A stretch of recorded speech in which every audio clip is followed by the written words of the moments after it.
കരൂരിലെ അപകടത്തിൽ മരണം 34 എന്ന ഔദ്യോഗിക സ്ഥിരീകരണം. ധാരാളം ആളുകളാണ് ഗുരുതരാവസ്ഥയിൽ ആശുപത്രിയിൽ കഴിയുന്നത്. ഇതിൽ 7 മരണപ്പെട്ടവരിൽ 7 കുട്ടികളുണ്ട്, അതിൽ കൂടുതൽ സ്ത്രീകളുണ്ട്. തുടങ്ങിയ വിവരങ്ങളും നമ്മളിലേക്ക് എത്തുകയാണ്.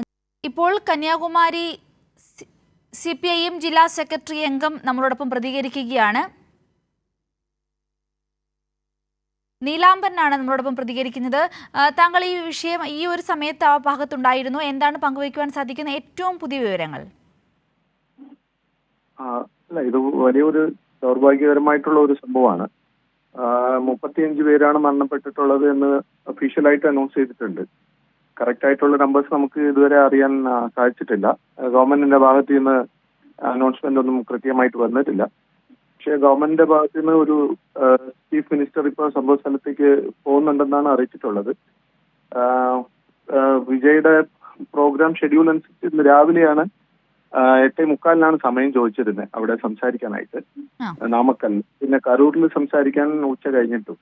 പക്ഷേ ചെന്നൈയിൽ നിന്ന് തിരിക്കുമ്പോൾ തന്നെ രാവിലെ 9 മണി കഴിഞ്ഞു എന്നാണ് അറിയാൻ സാധിച്ചത്.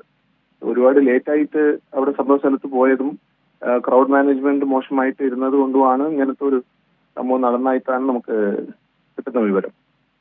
നീലാംബരൻ, ഇപ്പോൾ നമുക്ക് മനസ്സിലാക്കുവാൻ സാധിക്കുന്നത് വിജയ് ഇപ്പോൾ ചെന്നൈയിലേക്ക് തിരിച്ചു, പ്രതികരണം നടത്തിയിട്ടില്ല തുടങ്ങിയ വിവരങ്ങളാണ്. വിജയ്ക്കെതിരെ എടുക്കാൻ സാധ്യതയുള്ള നിയമ നടപടികളെ കുറിച്ച് കൂടി ഒന്ന് വ്യക്തമാക്കാമോ? അല്ല, ഇപ്പൊ പത്രപ്രവർത്തകരൊക്കെ ഇത് കുറിച്ച് സംസാരിക്കാൻ പോയപ്പോൾ പ്രതികരിക്കാതെയാണ് വിജയ് ചെന്നൈയിലേക്ക് തിരിച്ചു പോയിട്ടുള്ളത്. CPMന്റെ സംസ്ഥാന സെക്രട്ടറി സഹ ഷൺമുഖം ചെന്നൈ ഹൈക്കോടതി സ്വയമേധയാ കേസെടുത്ത് ഒരു അന്വേഷണം നടത്തണം എന്നാണ് ആവശ്യപ്പെട്ടിട്ടുള്ളത്. അതാണ് പാർട്ടിയുടെ താല്പര്യത്തെ.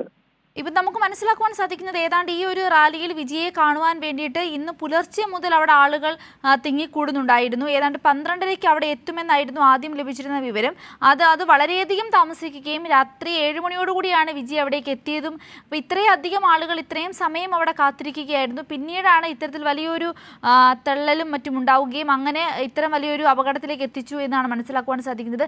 മറ്റൊരു പ്രധാനപ്പെട്ട വിവരം നമ്മൾ ഇതുവരെ നമുക്ക് മനസ്സിലാക്കുവാൻ സാധിച്ചത്, ഇവിടെ ഇങ്ങനൊരു റാലി നടത്തരുത് എന്ന് പോലീസ് നേതൃത്വം കൃത്യമായ രീതിയിൽ വിജയെയും വിജയുടെ സംഘാടകരെയും അറിയിച്ചിട്ടുണ്ട്. ആ വാക്കുകൾക്ക് വില കൊടുക്കാതെയാണ്, ഉത്തരവാദിത്തം ഏറ്റെടുത്തുകൊണ്ടാണ് ഇങ്ങനൊരു റാലി അവിടെ സംഘടിപ്പിച്ചത് എന്നൊരു വിവരവും പുറത്തു വരുന്നുണ്ടല്ലോ.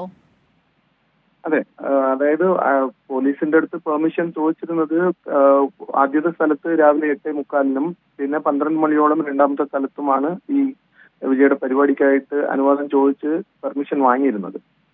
പക്ഷേ ചെന്നൈയിൽ നിന്ന് നമുക്ക് കിട്ടിയ വിവരം അനുസരിച്ച് ചെന്നൈയിൽ നിന്ന് തന്നെ രാവിലെ 8:45 കഴിഞ്ഞിട്ടാണ് വിജയ് തിരിച്ചതും. പിന്നെ അവിടെ എത്തിയപ്പോൾ ഒരുപാട് വൈകിയും ഉച്ച കഴിഞ്ഞും വൈകിട്ടും ആയാണ് ഈ സംഭവങ്ങൾ ഉണ്ടാവാൻ ഇടയായത്. അപ്പോ പോലീസിന്റെ നിർദ്ദേശങ്ങൾ ഉണ്ടായിരുന്നു. ആൾറെഡി നേരത്തെ തന്നെ പല റെസ്ട്രിക്ഷൻസും പോലീസിന്റെ ഭാഗത്തു നിന്നും കോടതിയുടെ ഭാഗത്തു നിന്നും പറയുമ്പോൾ തന്നെ വിജയുടെ പാർട്ടി അണികളായാലും ശരി തന്നെ മറ്റേ ഫാൻസ് ആയാലും അവര് അതിനെയൊക്കെ ഒബേ ചെയ്യാനുള്ള ഒരു കാണിച്ചിരുന്നില്ല. ഒബേ ചെയ്യാൻ പറ്റില്ല എന്നുള്ള വയലേഷൻസ് ഒരുപാട് സ്ഥലത്ത് ഉണ്ടായിട്ടുണ്ട്. അപ്പൊ അങ്ങനത്തെ സംഭവങ്ങളൊക്കെ ഉണ്ട്. അവരുടെ ഭാഗത്തു നിന്നും ഉണ്ടായ തെറ്റ് എന്ന് തന്നെയാണ് നമുക്ക് മനസ്സിലാക്കാൻ പറ്റുന്നത്.